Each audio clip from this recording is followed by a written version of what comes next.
black is beautiful too.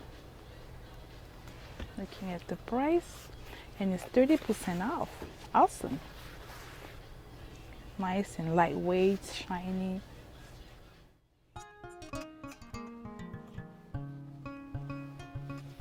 My name is Nancy Bopeya.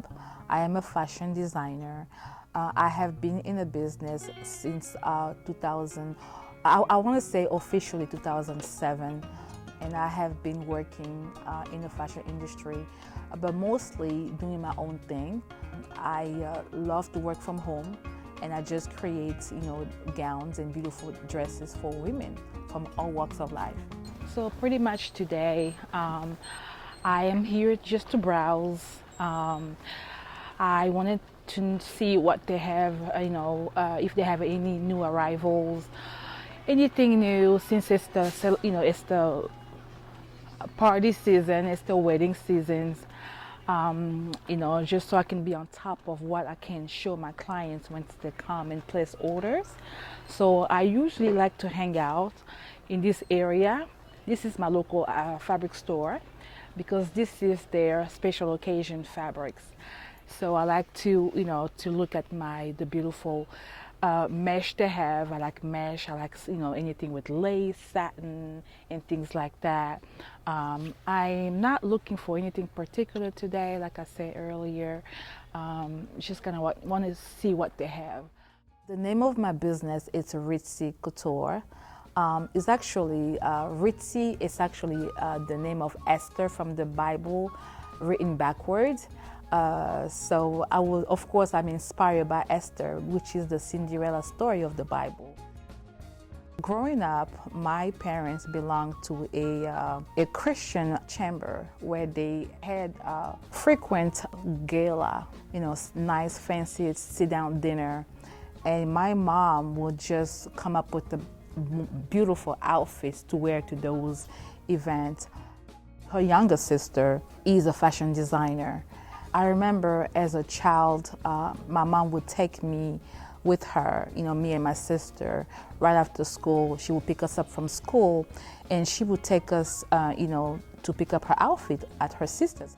Instead of hanging out with all the kids, I would go hang out in a workroom, just to see, I think I was kind of curious to see where those outfits were coming from that my mom was wearing. And I would just go hang out, with the tailor in the back. And I remember, just going back there and just kind of like messing around with the machines, picking up the little scrap of fabric and things like that. Would you know exactly what I'm talking about? Yeah, just send me a picture and then we'll go from there. Because I also took just in case they would tell me, hey, stop it, don't mess around with this. Those are clients' order. But I just kept messing around, just picking, little fabric and making little dresses and stuff like that, but not knowing that this would actually be part of me later on in life. Back in fashion school, every time they would give us a project, mine would always end up being so fancy. Even though it wasn't even like a fancy project, I would always try to find a way to add glitter and, Swarovski stones to my project every time. And my teacher would be like, Nancy, this is just a regular project. It's just a regular shirt.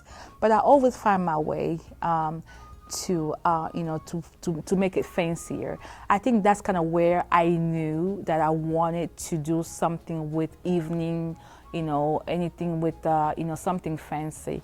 It's not till after I graduated from college that my sister asked me to make her wedding gown. When I mean by wedding, I mean the African traditional wedding gown. And after making that dress for my sister, I think it was a confirmation for me that I wanted to be part of the wedding industry as far as being a designer.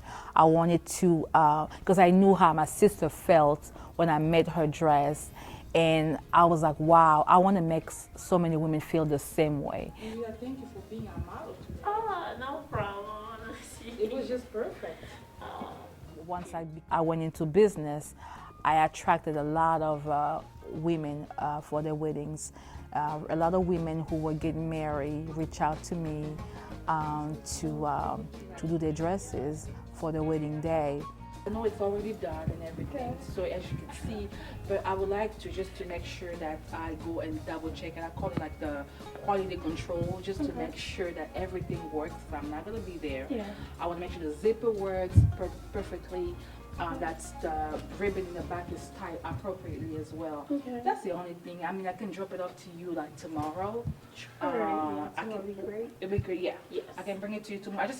I just want to be sure. Okay. Because I hate to give you something and then you know, oh, my one see, you know, this is. No, I understand right. that. So I know. Well, I respect the work. Right on.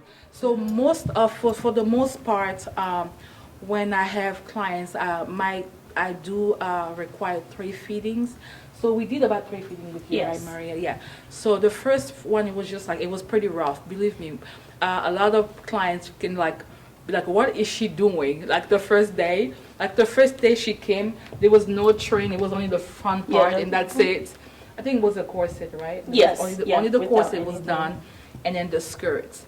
And I was telling her, come on, just, you know, I know what I'm doing. She was like, I don't know where we're going with this. So, you know, the first fitting is just to kind of like show, you know, to start forming the silhouette. And then we do the second fitting where we just make sure we focus more on the fitting, you know, and then the third one is more the detail, just to make sure that, you know, we have the detail what she wants it to be, and, you know, make sure that, you know, it's flipping correctly over here, that, you know, when she puts her arm down, it's not in her way, you know, because we do have a little peplum going on over here. So she's comfortable when she puts her arms down. Yeah, so. I will trust in your plan. That is what I say. Today is my day. I feel like every dress that I make is my favorite dress. I like to challenge myself. I always feel like after I've done with a project, I want to outdo myself for the next one. I always feel like there's always room for perfection.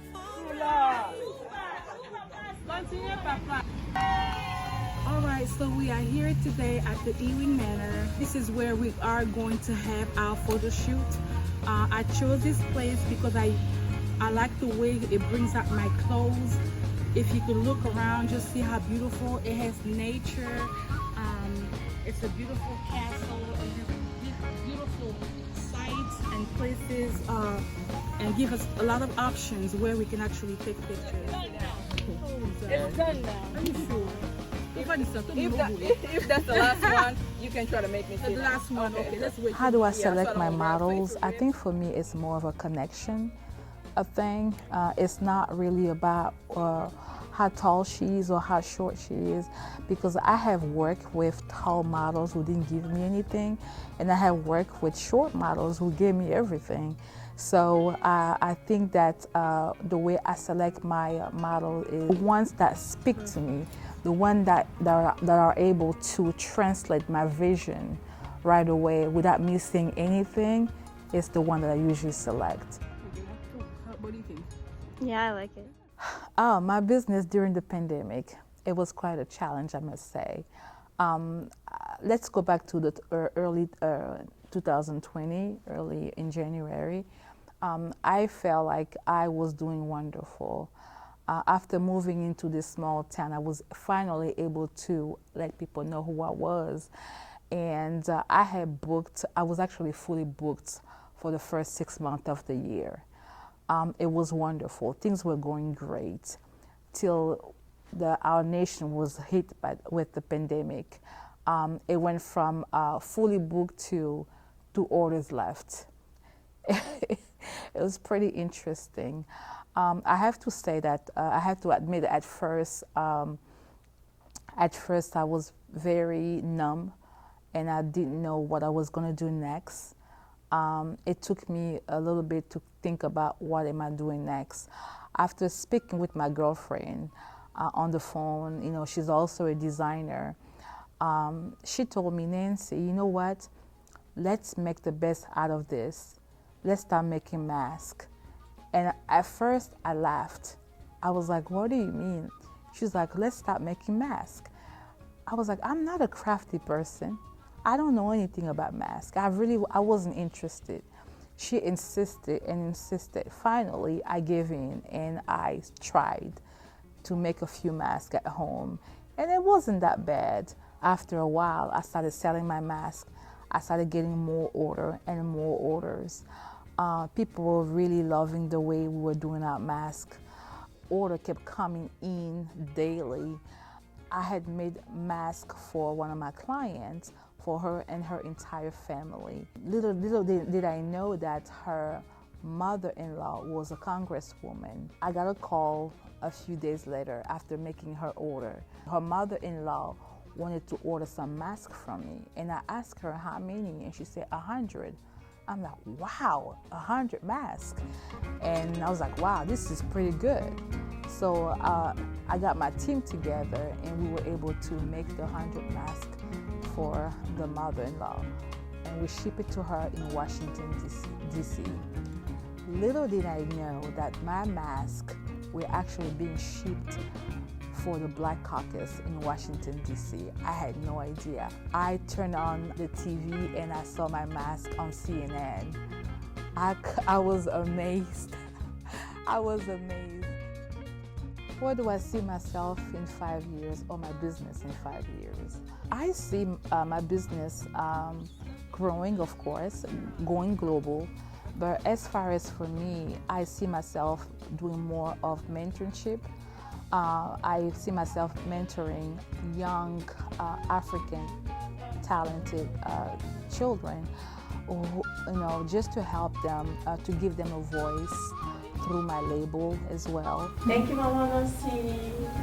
Welcome. Anything that's beautiful inspires me. A woman's story inspires me. I really wanted to make women feel magical and beautiful.